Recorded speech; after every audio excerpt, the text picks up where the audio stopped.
Hi guys, it's Rachel. Welcome back to my channel. I just wanted to come in here and intro this video. As you guys could tell from the title, it is 3 DIY sweaters for fall and winter. Basically how this came about is just my old usual online shopping adventures where I started just looking at things that I really liked, and then I realized, wait, maybe I should try to make those before I buy them.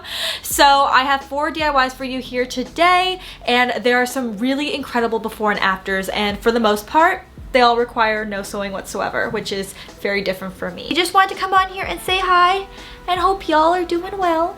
And let's just get to the video. Let's go. Let's go, right? I'm so pumped to show you guys these things because I think they all have so much potential, and they're also very common things that you can find at a thrift store. So let's just get right into it. The first one I have here is actually from my personal closet. It's just a cardigan that I don't wear a lot, and I think if it can be upcycled, like why not? It'll definitely give it some new life into it. It's just this black little cardi right here, and this project is going to be a no-sew. So very excited about this. We're going to be adding some faux fur to it, and I found a super easy way to do this that doesn't require any sewing whatsoever, and it's going to be removable, which I absolutely love. It's literally the easiest thing. You could do it to any of your sweaters. It doesn't even have to be a cardigan. So let's just get right into it. We're back. Let's just get started. This first one actually doesn't require any sewing at all. So this is inspired by a cardigan made from House of Sunny. It's so cute, and I actually love this brand. I've been meaning to buy something from them for a while now, but I think I'm gonna wait till like maybe spring, summer, because their clothes are just so cheery and bright, and I feel like are more suitable for that season here in Toronto. I really hope that this is comparable, because if it is, then I just saved myself a ton of money. What this cardigan has, as you guys can see from the photo, is these amazing like fur sleeves and fur collar, and that's really what makes it what it is. And I'm pretty sure they're the first people to do it, but I have seen a lot of like remakes of it at like Zara, I think at like Urban Outfitters and some other stuff. My first plan was to just buy faux fur and just add the collar and the sleeves myself, but then I realized you can actually buy like collars already made and little wrist things already made. So I'm gonna link these in the description box below. They're super affordable, and what I love about this is that you can add this onto a leather jacket, you can add this onto a another sweater. It doesn't necessarily have to be a cardigan. So I got this like more neutral color in the collar, and it's all faux fur, by the way, and then I got the little sleeves. So my plan for this honestly is just to throw on that cardigan and then just throw these on. Got the cardi on, and we're just gonna throw this stuff on. And I suppose you can add some snaps or something if you're worried about this going anywhere, but like from my experience with these, they don't really move. So that was so fast. Okay, so that's what it looks like. This looks so good. I'll do like a real after shot to show you guys, but I am just in shock at how well this worked. This literally looks like the cardigan. And I love that I could put this on a leather jacket, like I said, like a puffer, like anything, and it would just dress it up. I suppose if you wanted this to really stay put, you could also put a safety pin. That actually looks so legit. It's so legit. Okay, let's move on.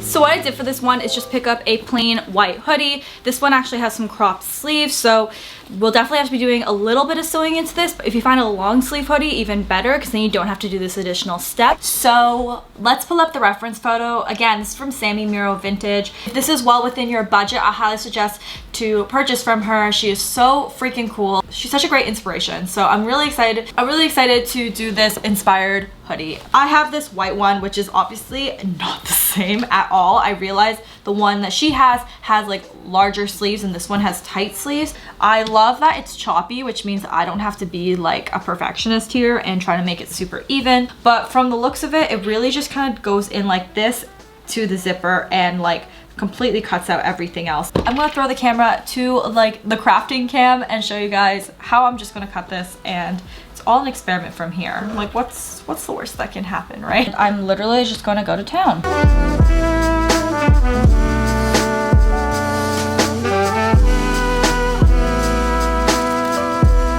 So I cut out some sleeves here, and what I'm gonna do is I'm gonna sew down here, and then I'm gonna attach them cuff to cuff hopefully, and then that will make some cool repurposed looking sleeve.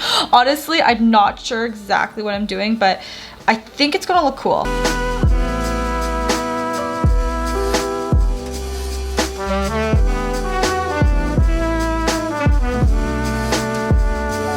Okay guys, we finished doing the sleeves and I'll do a full reveal of this, but I think that this extra detailing with like the sleeves like kind of meeting like that is so cool. I think that this makes it look, I don't know, just a lot more interesting. It started out as a very like suburban, like off to the gym type of sweater, and I feel like I've completely transformed it. So let's just get into the reveal.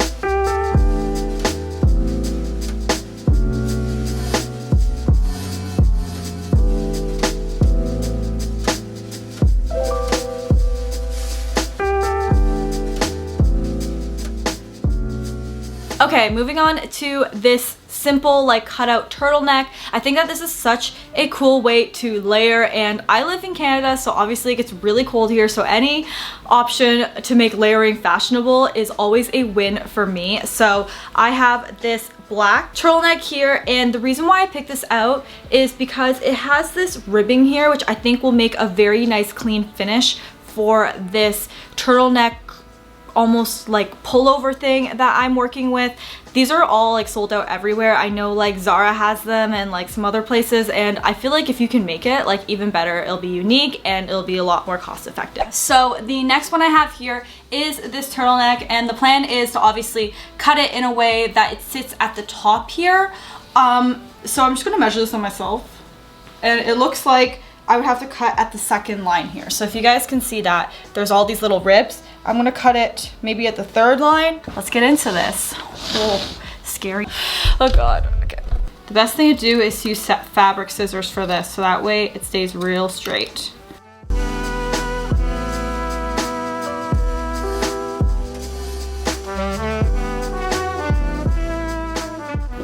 Wow, this is slowly turning into the least complicated DIYs I've ever done. But let's try this. This is so weird. It feels like I just have sleeves. Woo! I think I did this justice. The reason why you can't see it is because this tank top needs to be like lower. It needs to be like this, and then it needs to go like this. So I'll put on something else that makes more sense, or maybe, I think that's how it's supposed to look. Okay, let's do the real before and after.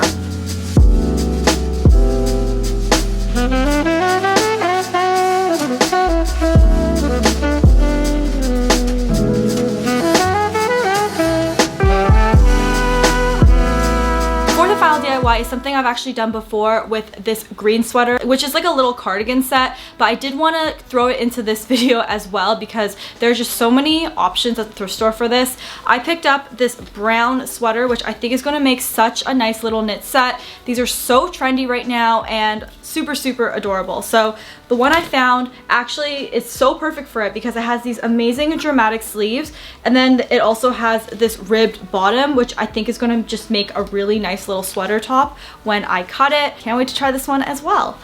Okay, I think that this one is going to be my favorite just because I'm so obsessed with these matching knit cardigan sets right now. I mentioned I already did one of these for summer, but I want to do like a fall winter version because that like makes obviously a lot more sense. This sweater is so cute. You can definitely tell it was donated because it was shrunk. It is part wool, so that makes a lot of sense. But my plan really is just to cut the bottom off and then split it. Because the wool is kind of felted now because it was obviously washed and put in the dryer, I'm not too worried about fraying, but we'll see.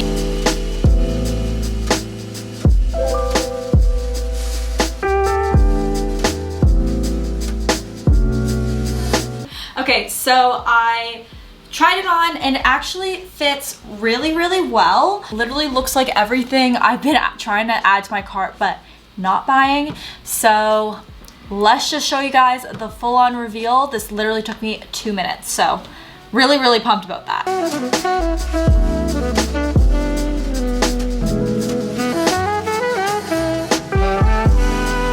So before I wrap up this video, I wanted to add up all the things I liked to like my cart almost and figure out a total, and then also contrast that with how much I spent at the thrift store plus some of like the supplies like the fur. If I were to buy everything that I was inspired by, I would have spent 664 Canadian dollars. That is a pretty penny for 4 pieces of clothing. And then let's contrast that with what I actually spent. I spent about $69 Canadian at the thrift store in combination with the 2 fur accessories. This cost me a little over 10% of what it would have cost me if I were to buy all of these things. So not only are you upcycling things from the thrift store, which is like obviously has so many different benefits, you're also saving quite a bit of money. I would say everything here is essentially no-so with the exception of these sleeves, which was really basic. Let me know which DIY was your favorite, and if you like these fall DIYs. If you haven't already, definitely subscribe because I would absolutely love to have you. But I'm gonna go, but I hope you guys are having an amazing day, and I'll talk to you guys soon. Bye everyone.